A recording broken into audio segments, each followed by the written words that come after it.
Chapter 3 has just dropped and there are a ton of new map changes, weapons, game mechanics and possibly the return of tilted towers. Hey guys and welcome back to another video. As promised, I will be giving you a rundown on all the new changes for Chapter 3.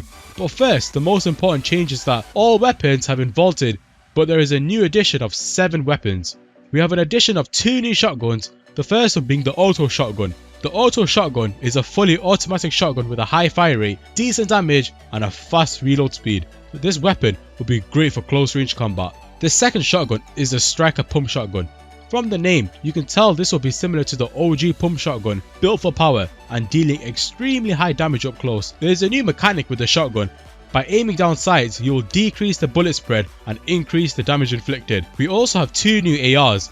The Ranger Assault Rifle is the perfect AR for medium to long range combat. It's an improved version of the heavy AR, but does have slightly more recoil. However, it can deal more damage at long ranges if used accurately. The Mark 7 Assault Rifle, built from the 7's technology, just like the Ranger AR, the Mark 7 dominates medium to long range combat, but has less damage. Don't worry, the Mark 7 has a higher fire rate than the Ranger AR. The Mark 7 also comes with a red dot sight when you aim down sights. It forces you to be in first person, so that's a new game mechanic right there. There's also one new sniper, the Hunter Bolt Action Sniper Rifle, just as expected. High damage from the 3 bullets in the clip. A new SMG has also been added, Stinger SMG.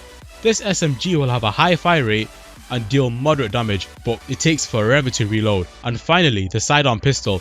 There's nothing much to it, it's just a pistol.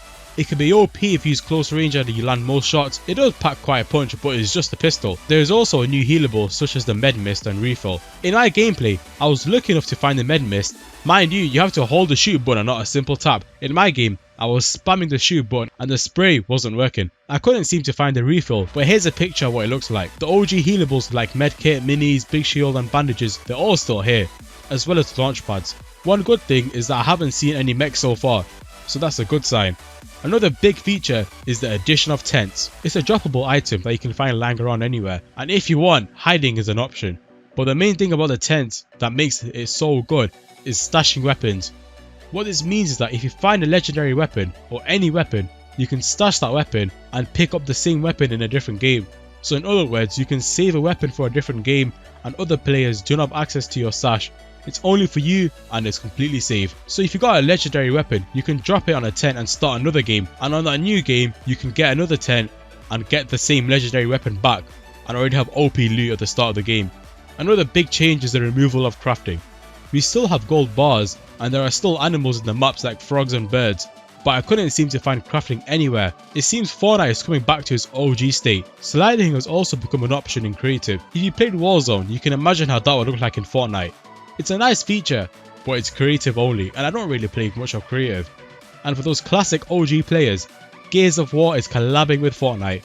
There is an addition of Gears of War challenges in Fortnite following collect 3 cog tags, crouch behind a barrier, damage an opponent with a melee attack, do shotgun damage to an opponent, and collect 3 trash ball memorials. This is what the new Victory Royale umbrella looks like. The umbrella is 7 themed with all metal and robot red stuff. It looks pretty good.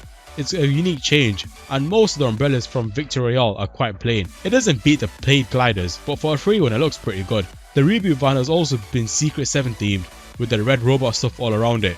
I'm sure all your maps have been blanked out, so here's the list of the current POIs. The one thing that caught my eye was the return of Shifty Shaft and Greasy Grove. Here's a list of potential POIs that could be added when the snow melts. Talking about the snow melting, looking at this picture, it looks awfully similar to Tilted Towers, doesn't it? The giant tree aligns up and so do the other buildings. Tilted Towers could return once the snow melts, and who's to say there are other OG POIs that could also return when the snow melts. But that's all I have for today. These are the new changes to the new season. I will still be on the lookout for more leaks, so don't worry about that. Make sure to subscribe if you enjoy the content I do to show your support, and drop a like if you will. But with that out of the way, stay tuned.